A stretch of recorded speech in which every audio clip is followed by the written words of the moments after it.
Assalamu alaikum 7th class. How are you all? Students, in our previous lecture we have discussed the topic of conduction. बेटे transfer of heat के topic में हमने first part पढ़ा था conduction. ठीक है जी. Conduction process में हमने डिफरेंट क्वेश्चंस सॉल्व किए थे. Let's start today's topic. Today's topic is transfer of heat. इसमें हम सेकंड इसका जो टाइप है वो पढ़ेंगे कन्वेक्शन, जो पेज नंबर 6 पर है स्टूडेंट्स. क्वेश्चन नंबर 1 देखिए. Why can liquid and gases carry heat. Liquids और गैसेस में स्टूडेंट्स हीट ये कैसे कैरी करती हैं? आंसर देखिए. Liquid and gases carry heat because their particles are free to move around. Liquid और गैस हीट कैरी इसलिए करती हैं क्योंकि इनके पार्टिकल्स जो हैं वो फ्रीली मूव कर सकते हैं इर्द गिर्द. ठीक है, इसीलिए उसके अंदर हीट कैरी हो सकती है. क्वेश्चन नंबर 2 देखिए. Explain how a heater warms all the air in a room. अगर एक रूम हीटर चल रहा है स्टूडेंट्स और तो वो कैसे पूरी कमरे की जो आबो हवा है उसको गर्म कर देता है. आपने ये एक्सप्लेन करना है. आंसर देखिए. Warm air is less dense. Warm air यानी गर्म हवा जो है वो कम डेंस होती है, उसकी डेंसिटी कम होती है than the cold air. So the warm air above the heater rises. इसलिए जो वार्म एयर है वो हीटर के ऊपर की तरफ उठती है, यानी रूम में हीटर से ऊपर की साइड पे उठती है. And is replaced by dense cold air. और उसकी जगह पे जो ठंडी हवा है वो ले लेती है. ठीक है, यानी वार्म एयर गर्म होकर ऊपर की साइड पर जाती है और उसकी जो कमरे में बाकी की ठंडी हवा है वो उसकी जगह पर आती जाती है. So as a result a heater warms all the air in the room.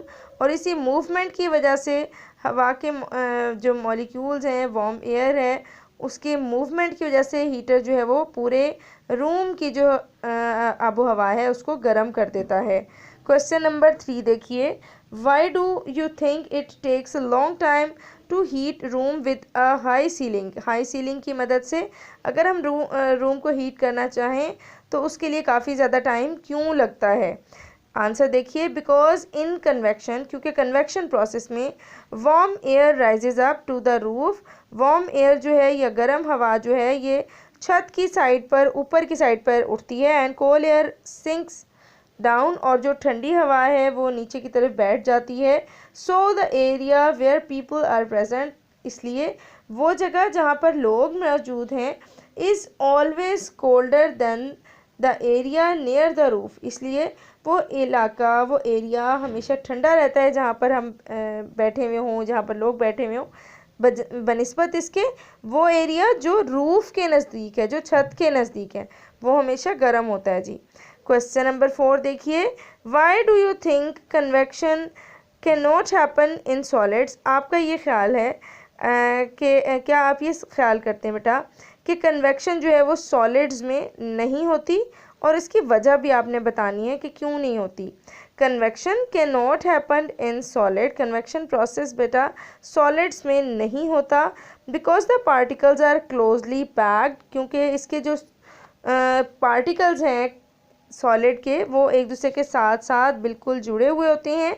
And they can not move around. और वो इर्द गिर्द मूवमेंट नहीं कर सकते as they do in the liquid and gases. जैसे लिक्विड और गैसेस के पार्टिकल्स मूव करते हैं वैसे ये मूव नहीं कर पाते. नेक्स्ट देखिए स्टूडेंट्स. नेक्स्ट टॉपिक है हमारा ट्रांसफ़र ऑफ हीट में थर्ड टॉपिक है जी रेडिएशन. 3 प्रोसेस हमने पढ़े, कंडक्शन, कन्वेक्शन. आज थर्ड टॉपिक पढ़ रहे हैं जी रेडिएशन. ट्रांसफ़र ऑफ हीट की ये 3 टॉपिक्स हैं. पेज नंबर 8 पे स्टूडेंट्स ये क्वेश्चन है. क्वेश्चन है जी एक्सप्लेन वाई. आपने ये बताना है कि क्यों. अब 4 डिफरेंट बातें इसके बारे में पूछी जा रही हैं. ए पार्ट देखिए. इन हॉट कंट्रीज़, गर्म ममालिक में, houses are often painted white. घरों को अमूमन वाइट पेंट किया जाता है जी. स्टूडेंट्स इसका आंसर देखिए. White surfaces are poor absorber. White surfaces जो हैं वो पुअर एब्जॉर्बर हैं, वो अच्छी तरह से हीट को एब्जॉर्ब नहीं करती बिकॉज दे रिफ्लेक्ट रेडिएशन. क्योंकि वो आने वाली जो रेडिएशन है उसको रिफ्लेक्ट कर देती हैं ज़्यादातर. दैट्स वाई, यही वजह है hot countries houses are often painted white to keep them cool inside. जो गर्म ममालिक हैं उनमें ख़ास तौर पर घरों को बाहर की तरफ से वाइट पेंट किया जाता है ताकि अंदर की सतह जो है, अंदर के जो रूम्स हैं वो सारे ठंडे रहें।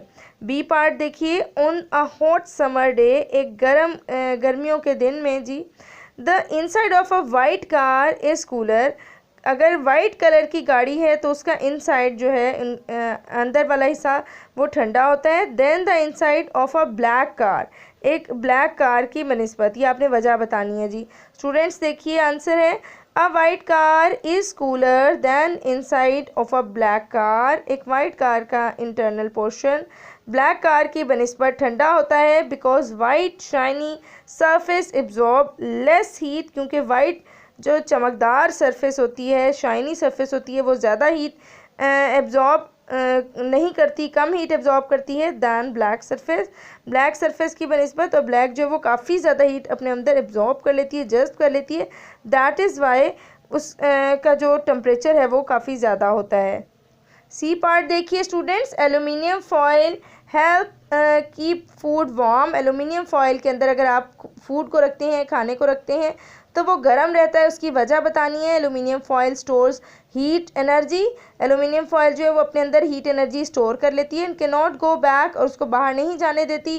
That is why it helps to keep food warm. इसी वजह से जो खाना हम उसके अंदर रखते हैं, जस्ट लाइक आप पिज़्ज़ा कह दें या आप शॉर्मा कह दें, what ever you can save it, जो भी आप इसके अंदर सेव करते हैं, जो भी आप इसके अंदर एल्यूमिनियम फॉयल में रखते हैं, वो गर्म रहता है। ठीक है जी। डी पार्ट देखिए, central heating radiators work better. Central heating radiators जो है वो बेहतर तरीके से काम करते हैं if they are painted black. अगर उनके ऊपर ब्लैक पेंट किया जाए तो वो रेडिएटर्स जो हैं वो बेटर काम करते हैं, उसकी वजह बतानी है। आंसर देखिए, black surface absorb more heat energy, क्योंकि ब्लैक सरफेसेस जो हैं वो ज़्यादा हीट एनर्जी एब्जॉर्ब करती हैं। सो सेंट्रल हीटिंग रेडिएटर्स, इसलिए जो सेंट्रल हीटिंग रेडिएटर्स हैं बेटा, दे वर्क बेटर, वो ज़्यादा बेहतर काम करते हैं।